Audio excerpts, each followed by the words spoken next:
Hello again. Today we're going to go to chapter 12. That's all about research. And we'll get there in a minute here. I get this called up. There we go. Fire prevention research. I am impressed with this book because it really covers everything, every aspect of this in detail. As I said before, it's a pretty easy read. It doesn't read like a textbook. It's just read like you're reading about this stuff. And it should be, as a safety professional, it should be interesting to you. And as a human being, it's just interesting too, this whole thing about the fire, how much goes into fire prevention. All right, in this chapter, we're going to define the term research, list recent research by the U.S. Forest Service, identify the audiences to which the Vision 2020 project plans to direct its marketing, explain the significance of code enforcement research conducted by the Urban Institute, NFPA, and the U.S. Fire Administration. And what is research? Careful, systematic study and investigation in some fields of knowledge. Now, when I go through this overview and tell you what we're going to look at, that might not be covered in this PowerPoint. This PowerPoint just covers the high points. So you really need to read the book. And every text questions aren't coming from this PowerPoint, they're coming from the book. So the U.S. Forest Service prevention research. They employ over 500 researchers. It's a lot. And they have university personnel under contract too. So they don't do all their own. Sometimes they hire someone out to universities, which is a common practice. The prominent goal is to reduce the risk of catastrophic wildland fires. They're the Forest Service. So if your house burns down, but if the forest burns down, they care then. So that reduce the risk of catastrophic wildland fires is what they're really trying to do.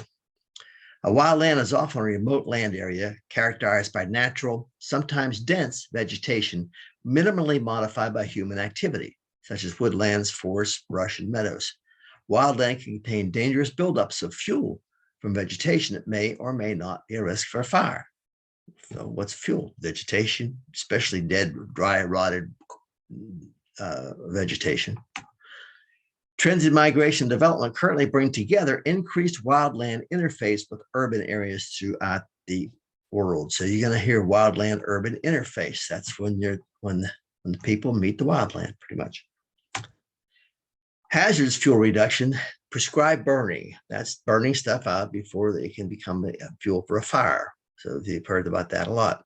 And that's pretty cheap, $35 per 100 acres. Chopping and mastication. We'll talk about mastication, what that means in a minute.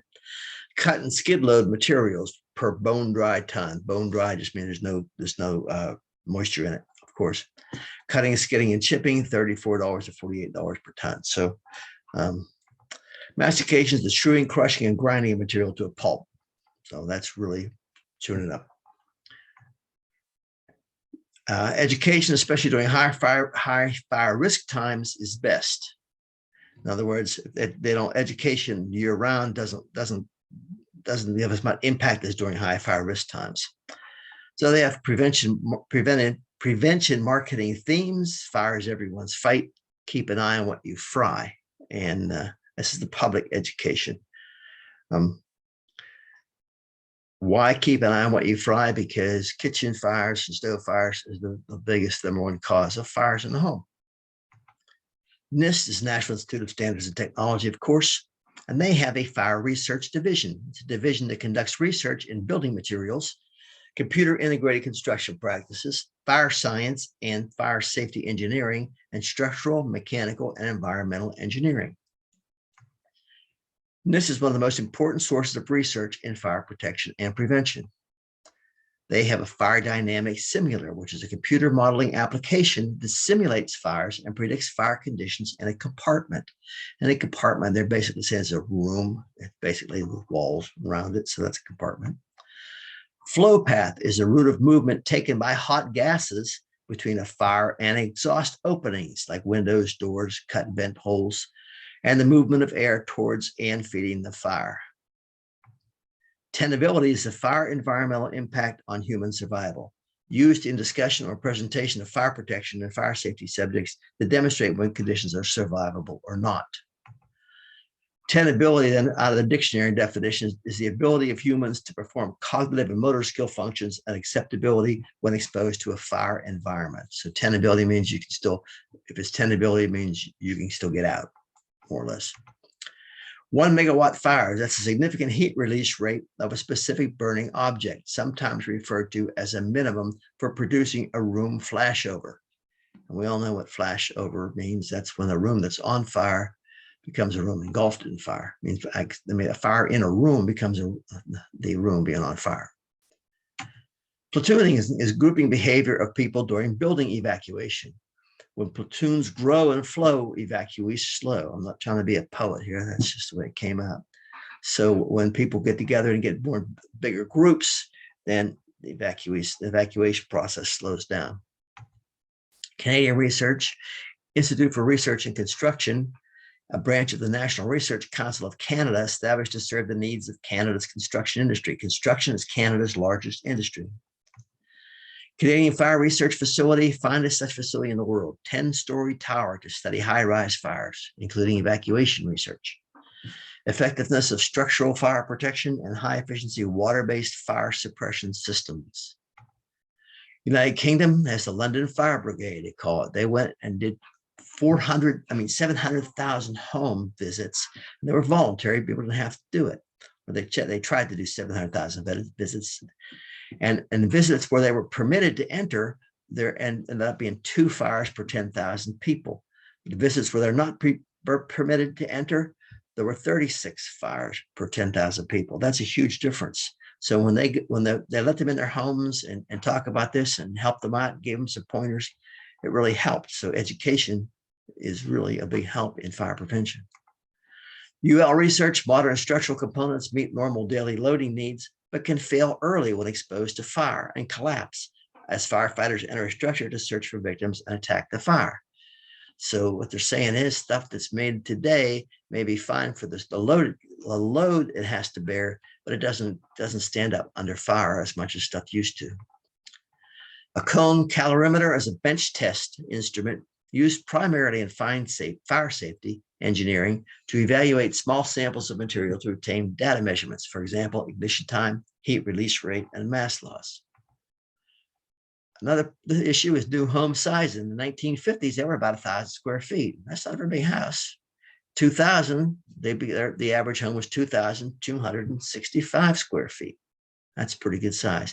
And now, if you watch all the TV shows my wife watches on HGTV, the open concept is one big room. And that's the worst thing you can do for a fire, because that means more air for combustion. Walls are good as a rule of thumb when it comes to keeping fires down. Now, legacy contents. This is what I referred to later before when I said about the homes built today don't stand up if under fire. But the interior of the homes don't either, because legacy contents, it used to be the stuff inside the home, mostly furniture, was made of cotton, wool, leather, wood, and steel. And modern contents, though, the furniture is made out of plastic, polyurethane, rayon, and polystyrene. So it doesn't hold up as well at all. Flashover times for legacy content would take 29 minutes for a room to flash over, and modern content, less than 5 minutes. That's a big difference, because in 5 minutes, the fire department's not even going to be there yet. And then they generally, as a rule of thumb, use about 10 minutes for time the fire department to get there, to get set up and start squirting on the fire. So less than 5 minutes, they're probably just showing up. National Fire Academy research, poverty repeatedly listed as a predictor for high fire risk. In other words, that makes a lot of sense for a lot of reasons. Other research, the Fire Protection Research Foundation, one of the first analyzed Halon 1301, which production was banned in 1994, and later project number 1, home fire cause cooking. Research how to better understand how stovetop fires can be prevented. Summary of this chapter: research remains one of the essential elements of increasing fire safety. The very core of inclusion of research in the Federal Fire Prevention Control Act of 1974, with its repeated mention and focus, foretold its importance to fire prevention. Fire research has played a vital role in the development of smoke alarms and residential fire sprinklers. Experiments with full-scale fires help to form the performance needed to create the standards for smoke alarms and residential sprinklers. Continued experimentation helps to make the technology even better and will help reduce the impact of cooking fires.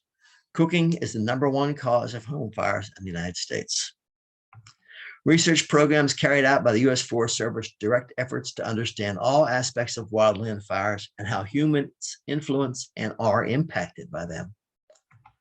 Research helps us develop public warning procedures, such as the Haines Index, to provide a prediction of how weather conditions make it favorable or unfavorable for the development and control of fires.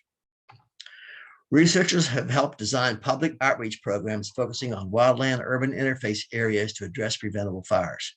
With limited and sometimes severely restricted funding, researchers have helped to find the most economical means of managing biomass in woodlands.